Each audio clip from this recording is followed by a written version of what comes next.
आज हम अगली ब्रेन इमेजिंग टेक्निक के बारे में जानेंगे। इसका नाम है मैग्नेटिक रेजोनेंस इमेजिंग। और पहले आपने सीटी स्कैन देखा हुआ है। सीटी स्कैन से मैच करता हुआ ही है मैग्नेटिक रेजोनेंस इमेजिंग। इनफैक्ट इसकी मशीन जो होती है वो सीटी स्कैन वाली ही मशीन जैसी होती है, कुछ चेंजेस उसमें होते हैं सिर्फ। और ये टेक्निक भी ब्रेन का इमेज बनाती है, उसका फंक्शन नहीं बताती है।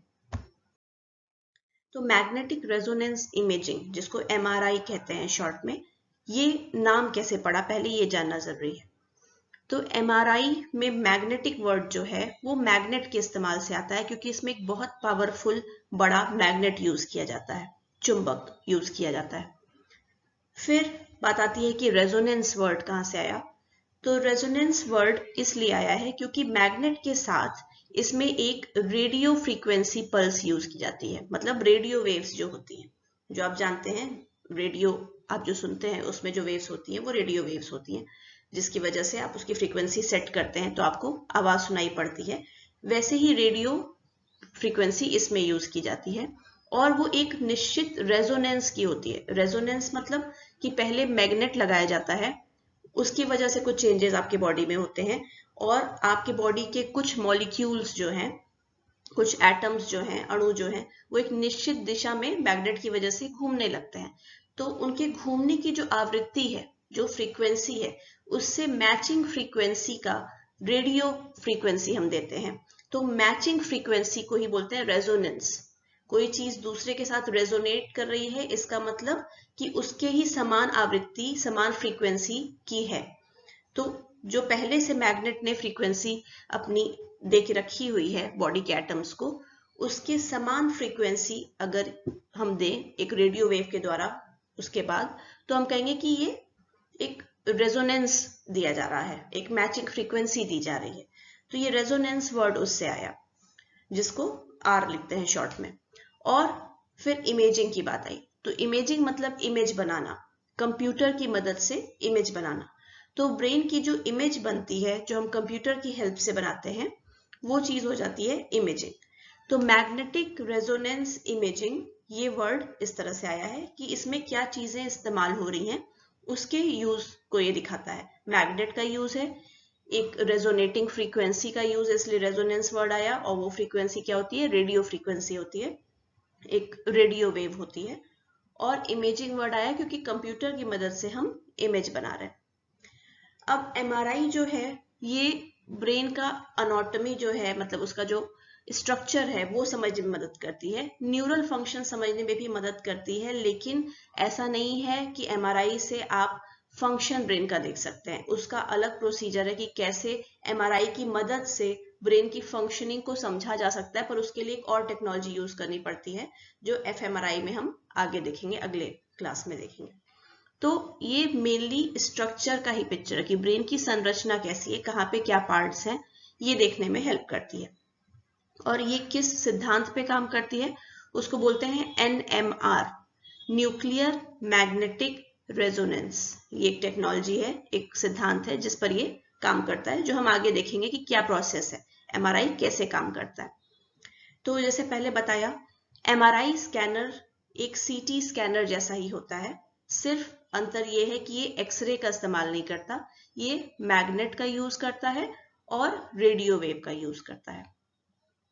एक एमआरआई स्कैनर जो होता है वो ब्रेन की जो पिक्चर बनाता है, जो स्ट्रक्चर देखता है, उसमें रिजोल्यूशन उसका कैसा होता है, 1 मिलीमीटर क्यूब का। मतलब अगर आप एक स्क्वायर लें जिसका सब साइड, उसका ऊंचाई, लंबाई और चौड़ाई सब चीज उसकी 1 मिलीमीटर हो, तो उतने क्षेत्र में, उतने वॉल्यूम में, उतने एरिया में जो गतिविधि हो रही है, उतने छोटे एरिया में क्या हलचल हो रही है, इतना एमआरआई से देखा जा सकता है। ब्रेन के उतने बड़े एरिया में क्या चेंजेस हो रहे हैं, क्या हो रहा है वहां पे, क्या स्ट्रक्चर है, वो आप देख सकते हैं एमआरआई से। एमआरआई जो है सबसे पहले क्या करता है, पेशेंट के हेड में एक मैग्नेटिक फील्ड पास करता है, मतलब चुंबकीय क्षेत्र एक पेशेंट के सर पे डाला जाता है इस मशीन में, और उस चुंबकीय क्षेत्र में बहुत स्ट्रॉन्ग मैग्नेटिक फील्ड ये होता है। उसके बाद जो शरीर के कुछ अणु हैं, क्योंकि आप जानते हैं शरीर में भी तो चीजें हैं ही, मॉलिक्यूल्स हैं, एटम हैं, तो कुछ अणु जो हैं वो एक निश्चित दिशा में घूमने लगते हैं इस चुंबकीय क्षेत्र के प्रभाव में। और जब उसके बाद फिर हम रेडियो वेव डालते हैं शरीर पे, उससे क्या होता है, ब्रेन पे जब रेडियो वेव डालेंगे तो जो चीजें, जो अणु एक निश्चित दिशा में घूम रहे थे मैग्नेट के प्रभाव से, अब वो रेडियो फ्रीक्वेंसी का भी प्रभाव पड़ रहा है तो थोड़ा सा डिफरेंट दिशा में घूमने लगते हैं। और अभी आगे हम फिर से इसको बताएंगे कि कैसे होता है ये चीज। तो ये जो आवृत्ति है उनकी घूमने की, कितने तेज घूम रहे हैं या कितने धीरे घूम रहे हैं, इसी डिफरेंस को एमआरआई डिटेक्ट करता है। उसका स्कैनर जो है ये यही डिफरेंस को पकड़ता है। और बॉडी में क्योंकि आप जानते हैं 70% हम बोलते हैं पानी है, तो जाहिर सी बात है हाइड्रोजन एटम सबसे ज्यादा होगा। तो हाइड्रोजन एटम के ही बिहेवियर पे ही असली में काम करता है। हाइड्रोजन एटम आप जानते हैं कि वाटर बहुत है बॉडी में, H2O, तो हर मॉलिक्यूल जो है वाटर का उसमें 2 हाइड्रोजन एटम होंगे और 1 ऑक्सीजन एटम होगा। अब हाइड्रोजन एटम की खासियत ये है, अगर केमिस्ट्री में आपने पहले पढ़ा होगा उसका एटॉमिक वेट, एटॉमिक नंबर, ये सब कितना होता है, तो आप देखेंगे कि उसके न्यूक्लियस में 1 प्रोटॉन होता है और बाहरी तरफ 1 इलेक्ट्रॉन होता है जो इस प्रोटॉन का चक्कर लगाता रहता है। तो न्यूक्लियस में 1 प्रोटॉन जो है, जो पॉजिटिव चार्ज का पार्टिकल है, ये एक सिंगल मैग्नेट की तरह, एक चुंबक की तरह कार्य करता है। ठीक है, तो वैसे तो शरीर में पानी है हमारे, और ये सब जो अणु हैं हाइड्रोजन के, सब अपने मन की दिशा में इधर उधर घूमते रहते हैं। लेकिन क्योंकि ये चुंबक की तरह से काम करता है, तो जब चुंबकीय क्षेत्र हम अप्लाई करते हैं, मैग्नेटिक फील्ड डालते हैं शरीर के ऊपर, तो ये सब उस मैग्नेटिक फील्ड की वजह से एक निश्चित दिशा में घूमने लगते हैं। जिस तरह एक मैग्नेट को आप दूसरे मैग्नेट के पास लाइए तो या उसकी तरफ वो बढ़ेगा या दूसरी दिशा में भागेगा, उसी तरह से एक निश्चित दिशा इन सबकी बन जाती है। और ये सारे जो हाइड्रोजन के एटम है शरीर में, वाटर मॉलिक्यूल के पार्ट जो हैं, वो एक निश्चित दिशा में घूमने लगते हैं, अपनी धुरी पर घूमने लगते हैं। जैसे धरती घूमती है अपनी जगह पे रहते हुए, एक निश्चित धुरी पर गोल गोल घूमती है, वैसे ये एटम्स घूमने लग जाते हैं। तो इसमें ये एटम्स जो घूम रहे हैं, इसको एमआरआई कैसे डिटेक्ट करता है? तो हाइड्रोजन एटम बॉडी के अलग अलग हिस्सों में अलग अलग मात्रा में पाए जाएंगे, क्योंकि पानी अलग अलग हिस्सों में अलग अलग मात्रा में होता है। आपके न्यूरॉन्स में पानी की मात्रा अलग होगी, ब्लड में अलग होगी, कोई टिश्यू है, मांसपेशी है, उसमें अलग होगी, हड्डी में अलग होगी। तो ये सब चीज का अंतर जो है, उसके हिसाब से हर जगह अलग अलग मात्रा में हाइड्रोजन एटम होंगे जो मैग्नेट के प्रभाव में आके घूमेंगे। इसी अंतर को एमआरआई स्कैनर जो है कंप्यूटर की मदद से डिटेक्ट करता है और उसके हिसाब से इमेज बनाता है ब्रेन की।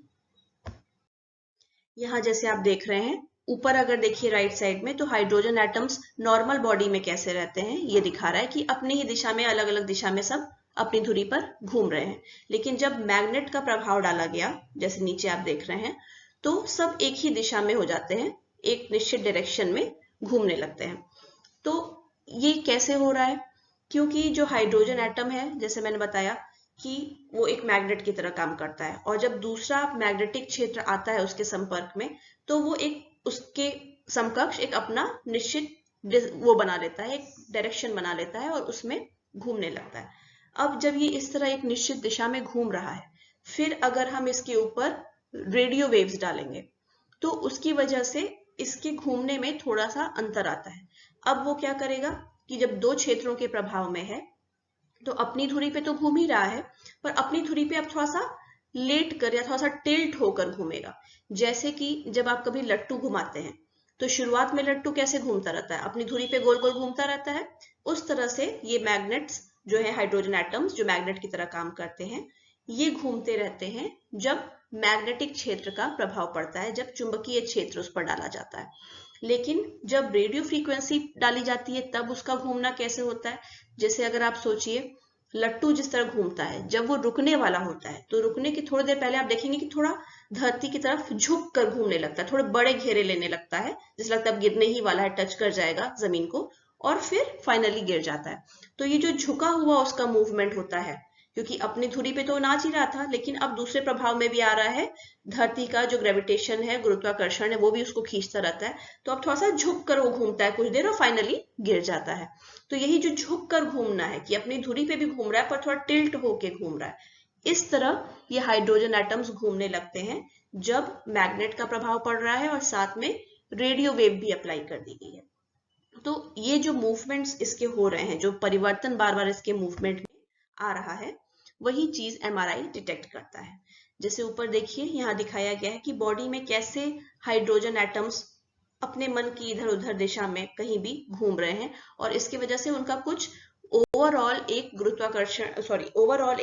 चुंबकीय क्षेत्र नहीं होता है, क्योंकि सब एक दूसरे को कैंसिल कर देते हैं, सब अपनी दिशा में घूम रहे हैं। तो भले वो छोटे छोटे मैग्नेट की तरह काम कर रहे हैं, लेकिन सारा एक दूसरे को कैंसिल कर दे रहा है। तो कोई ओवरऑल चुंबकीय क्षेत्र नहीं बन पाता इन मैग्नेट्स की वजह से, भले काफी मात्रा में ये शरीर में है। लेकिन जब एमआरआई मशीन में डाला जाता है बॉडी को और एक चुंबकीय क्षेत्र अप्लाई किया जाता है, तब देखिए कि नीचे जो बॉडी बनी हुई है उसमें सारे हाइड्रोजन एटम्स एक दिशा में होकर घूम रहे हैं। तो ये हो जाता है। नीचे यहाँ राइट में आपको दिखाया गया है एमआरआई मशीन में क्या क्या पार्ट्स होते हैं।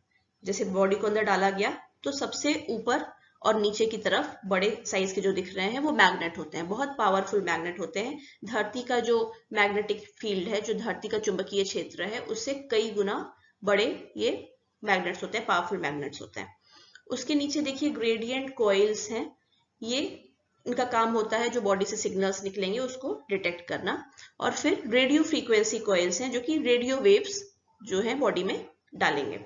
तो ये इसका एक जनरल स्ट्रक्चर होता है।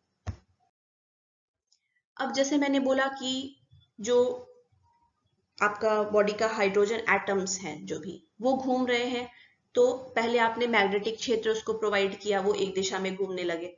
फिर आपने रेडियो वेव भी डाला, अब वो दोनों के प्रभाव में घूम रहा है।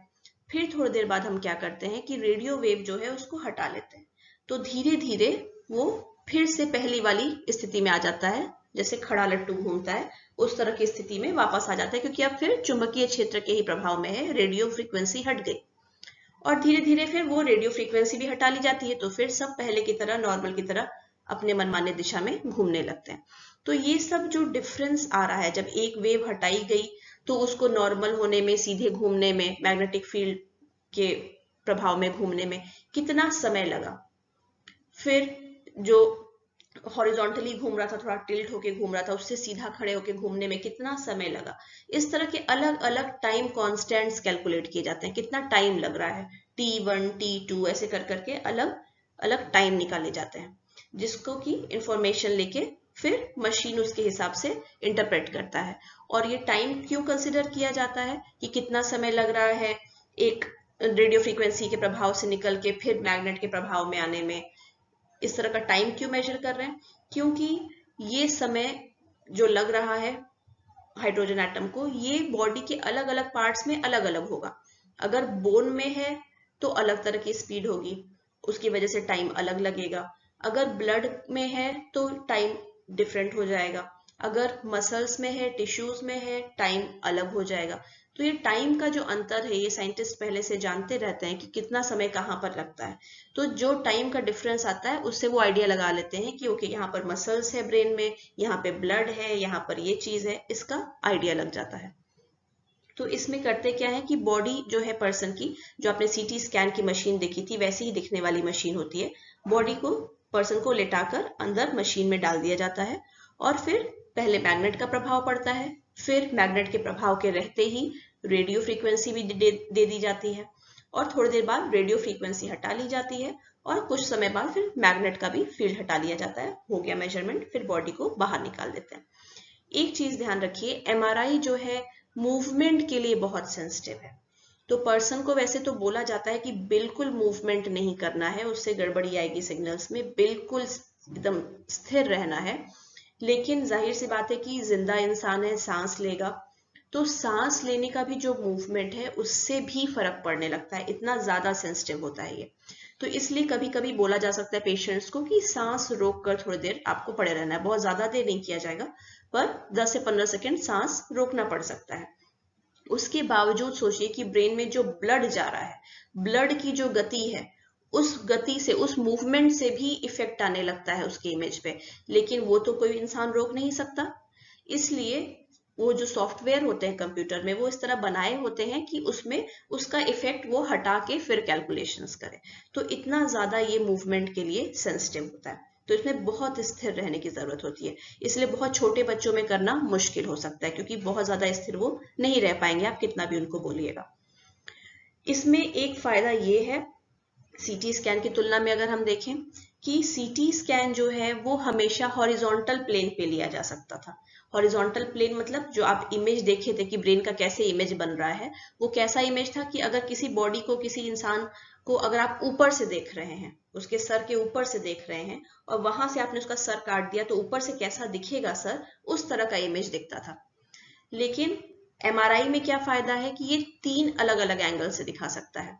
ऊपर से जो आप देख रहे हैं उसको बोलते हैं कि हॉरिजॉन्टल प्लेन हम देख रहे हैं, जो सीटी स्कैन दिखाता है, वैसा भी ये एंगल शो कर सकता है।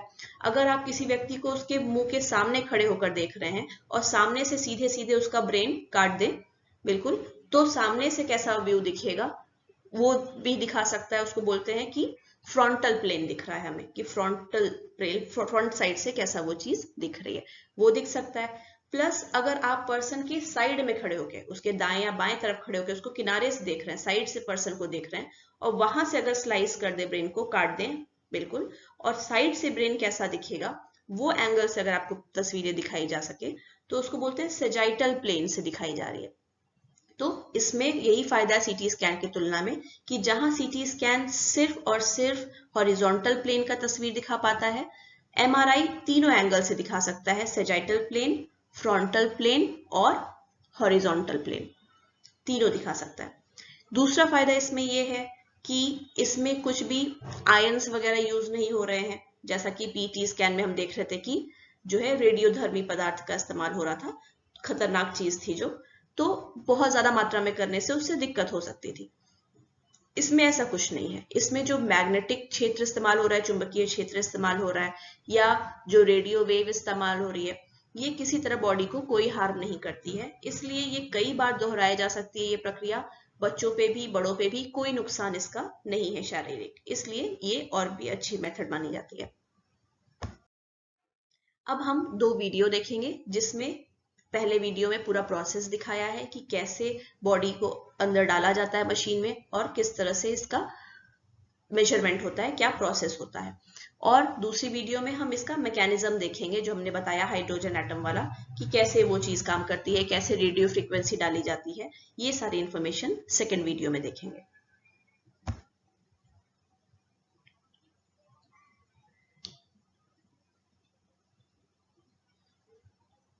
Magnetic resonance imaging, commonly known as MRI, helps doctors find, watch, and treat medical problems.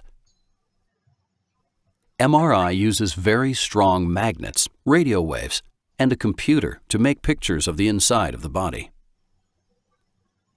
MRI pictures are more detailed than those made with other methods. There are many reasons to have MRI. MRI may find bleeding, such as bleeding in the brain. Brain changes, as in stroke. Problems with your back, such as a herniated disc. And an injury inside the body, such as a torn anterior cruciate ligament. Before MRI, you will remove all metal objects. And it's not safe to have MRI with some medical implants. You should tell the MRI technologist about any metal, device, or implant you may have in your body, such as a pacemaker. To prepare for MRI, you will lie on a table just outside the scanner. MRI scanners are very noisy, so you will probably wear earplugs or headphones. Different equipment, such as pillows and straps, will help you stay in the correct position. Once you are ready, the table will slide into the scanner. Most often, closed scanners, such as this one, are used. The area inside is very narrow. In some areas, open scanners are available. This scanner is open on the sides, so you won't be completely surrounded by the machine. However, the pictures may not be as good as with closed scanners. For either type of scanner, a technologist will operate it from the next room. You will be able to talk to each other through a two-way speaker. During the scan, magnets in the machine will create a strong magnetic field. This will not harm you. Then, the scanner will send radio waves through your body. This will not harm you. When the radio waves are turned off, the scanner will pick up energy signals from your body. These signals are used to make the pictures. During the scan, you will have to stay very still so the images will be clear. You may be asked to hold your breath for a short time. MRIs may take 30 to 45 minutes or longer to complete. In some cases, you may get contrast dye with your MRI. The dye helps make clearer pictures. After the MRI, you can resume your normal activities. If you received contrast dye, the technologist may ask you to drink plenty of water or other healthy drinks to help your kidneys remove the dye from your body.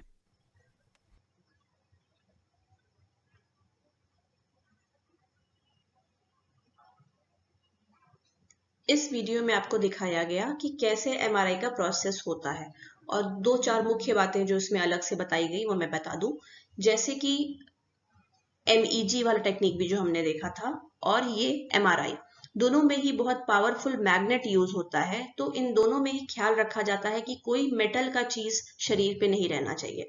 वैसे तो कोई भी technique जो अभी तक हमने देखी है, सब में ही बॉडी का हर चीज निकलवा दिया जाता है, कपड़े भी निकलवा दिए जाते हैं, एक अलग से बस गाउन पहन के करवाया जाता है। लेकिन बहुत स्पेशल ध्यान रखना है कि जहां भी मैग्नेट वाली मशीनें जो हैं, एमईजी जो आपने किया था वो भी और एमआरआई भी, तो इतने पावरफुल मैग्नेट ये होते हैं, इतने ज्यादा स्ट्रॉन्ग चुंबकीय क्षेत्र वाले होते हैं कि अगर आपने कुछ मेटल का सामान पहना है तो वो खींच लेगा अपने पास अपने प्रभाव में, और वो फिर आपको बॉडी में हार्म कर सकता है। जैसे मान लीजिए अगर महिलाएं कान में कुछ बाली या इस तरह का कोई सामान पहनी हुई है, उसमें कुछ भी इस तरह का पदार्थ मिला हुआ है जो कि मैग्नेटिक है, तो वो खींच लेगा अपनी तरफ, तो कान फट सकता है, खून आ सकता है। इसी तरह अगर बॉडी के अंदर कुछ मेटल लगा हुआ है, जैसे महिलाओं में कॉपर टी वगैरह होता है, या किसी के हार्ट में प्रॉब्लम है, पेसमेकर अंदर लगा हुआ है, तो इस तरह मेटल का कोई भी बॉडी के अंदर चीज लगा हुआ है जो आपका डॉक्टर ऐसे नहीं जान सकता, तो वो पहले इसीलिए इंटरव्यू करता है और आपको उसको सही से बताना चाहिए। अगर नहीं बताएंगे तो इतना पावरफुल मैग्नेट रहता है कि वो खींच के बॉडी से बाहर चीज, मशीन जो लगा है आपके बॉडी में, उसको निकाल लेगा और आपकी डेथ तक हो सकती है इस वजह से। इसलिए ये बहुत केयरफुल इस चीज के लिए रहना होता है। दूसरा, आपने देखा कि जो मशीन यूज हो रही थी, तो वैसे सीटी स्कैन की तरह जो क्लोज्ड मशीनें हैं वो ज्यादा पॉपुलर है, ज्यादा जगह आपको वैसा दिखेगा। पर आजकल कुछ जगह ओपन मशीनें प्रेफर की जा रही हैं, खासकर उन लोगों के लिए किया जाता है जहां पे उनको बंद जगहों से डर होता है, जिनको क्लॉस्ट्रोफोबिया होता है। तो ये तीन तरफ से मशीनें खुली रहती हैं, तो थोड़ा उनको कन्वीनियंट रहता है, कंफर्टेबल लगता है। पर एक दिक्कत यहाँ होती है कि ये बहुत क्लियर इमेज नहीं देती हैं जैसा बंद वाली मशीनें देती हैं।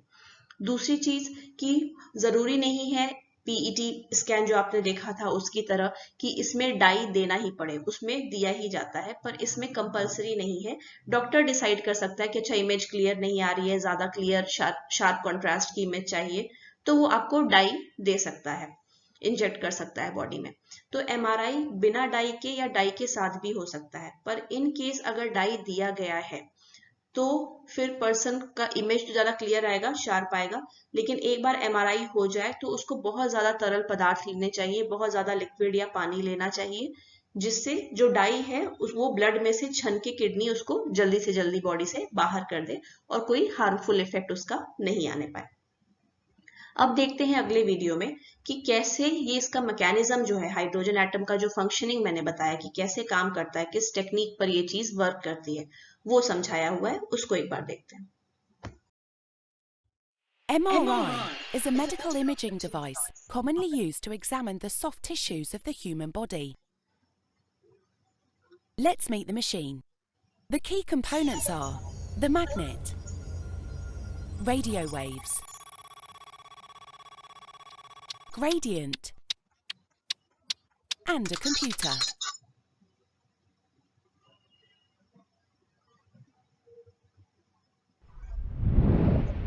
Our bodies are made up of 60% water, and water is magnetic. Each of the billions of water molecules inside us consists of an oxygen atom bonded to 2 hydrogen atoms. We know it as H2O. Small parts of the hydrogen atoms act as tiny magnets and are very sensitive to magnetic fields. MRI stands for magnetic resonance imaging, and an MRI scanner is one of the main diagnostic tools that doctors use to examine inside our bodies. The first step in taking an MRI scan is to use a big magnet to produce a unified magnetic field around the patient. The gradient adjusts the magnetic field into smaller sections of different magnetic strengths to isolate specific body parts, for example, the brain.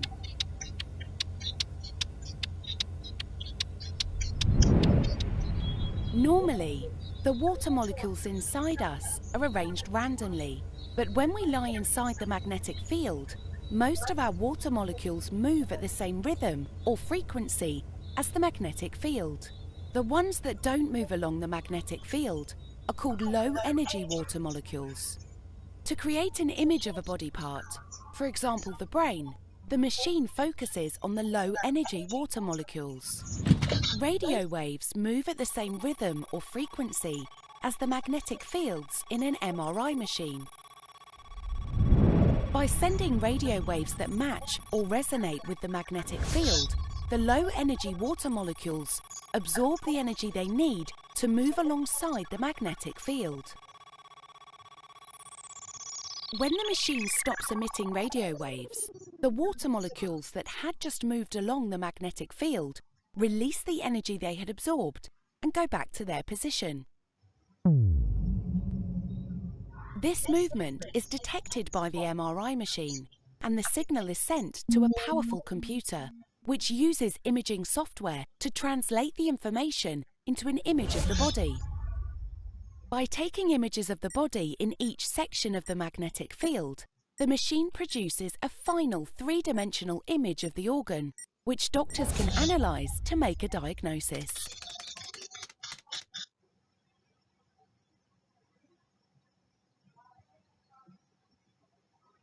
इस video में आपको दिखाया गया कि कैसे हमारे शरीर में पानी है और पानी में जो H2O मॉलिक्यूल्स होते हैं उसमें 2 हाइड्रोजन एटम्स होते हैं और वो छोटे चुंबक की तरह या मैग्नेट की तरह काम करते हैं, लेकिन वैसे वो अपने मन की दिशा में इधर उधर कहीं भी घूमते रहते हैं। जब बॉडी पे मैग्नेटिक फील्ड डाला जाता है तो ये एक निश्चित दिशा में घूमने लगते हैं, लेकिन कुछ वाटर मॉलिक्यूल्स होते हैं जिसमें कम एनर्जी होती है तो वो सही दिशा में नहीं घूमते हैं। फिर भी उन पे जब रेडियो फ्रीक्वेंसी डाली जाती है, जब एक्स्ट्रा एनर्जी और उनको मिलती है, तब वो घूमना शुरू करते हैं। फिर जब रेडियो फ्रीक्वेंसी हटा ली जाती है तो फिर वो अपनी पहले की स्थिति में आ जाते हैं, जो लट्टू वाला मैंने एग्जांपल दिया था उसके से आप समझिए। तो वो कितना समय लग रहा है उसको घूमना शुरू करने में और फिर एक निश्चित दिशा से वापस पहले वाली कंडीशन में आने में, ये सब टाइम का डिफरेंस जो है ये रिकॉर्ड किया जाता है। और कंप्यूटर में सॉफ्टवेयर आते हैं, ऐसे स्ट्रॉन्ग सॉफ्टवेयर आते हैं, इस तरह डिजाइन किए होते हैं कि इस तरह की इंफॉर्मेशन को वो ब्रेन की इमेज में कन्वर्ट कर सकते हैं। अब आते हैं इसके कुछ फायदे और नुकसान पे। तो एडवांटेज क्या क्या है इसका?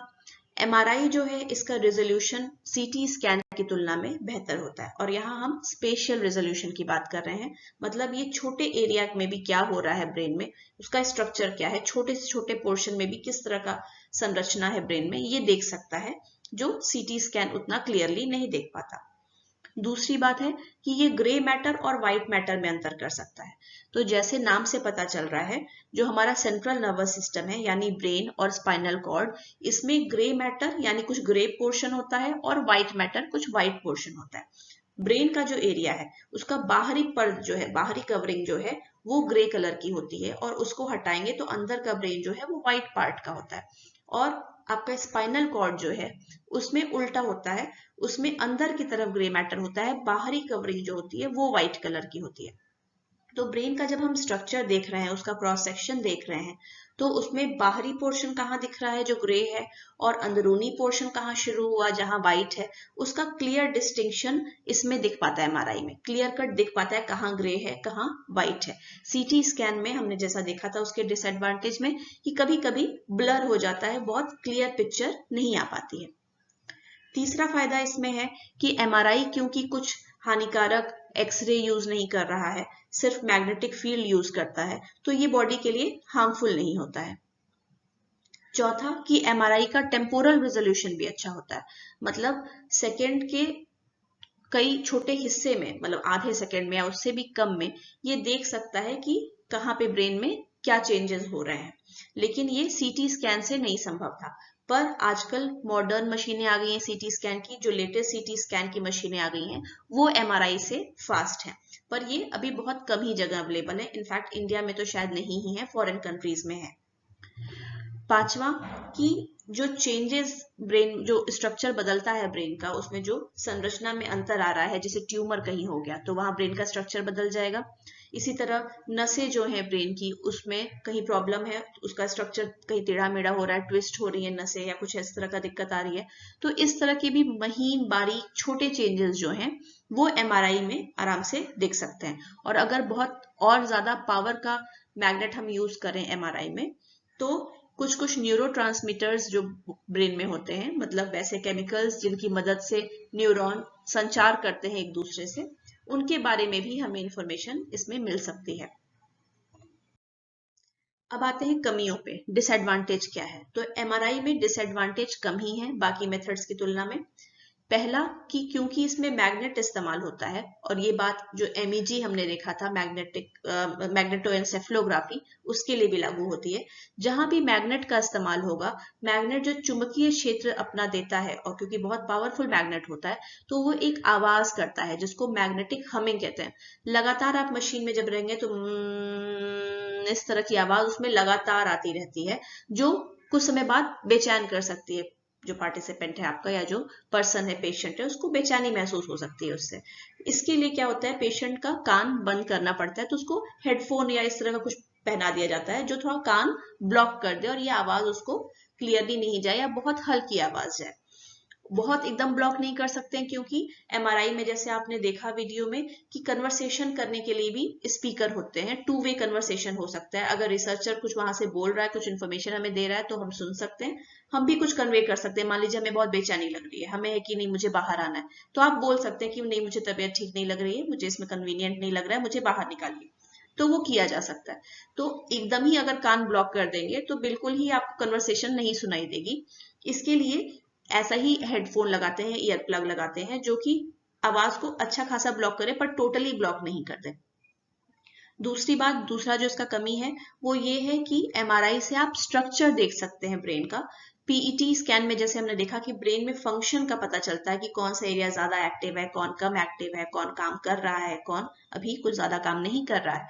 ये चीजें हमें एमआरआई में नहीं पता चल सकती हैं। इसमें सिर्फ हमें स्ट्रक्चर क्या है ब्रेन का, उसकी संरचना क्या है, कहाँ कौन सा पार्ट है, ये हमें इसमें सिर्फ पता चल पाता है।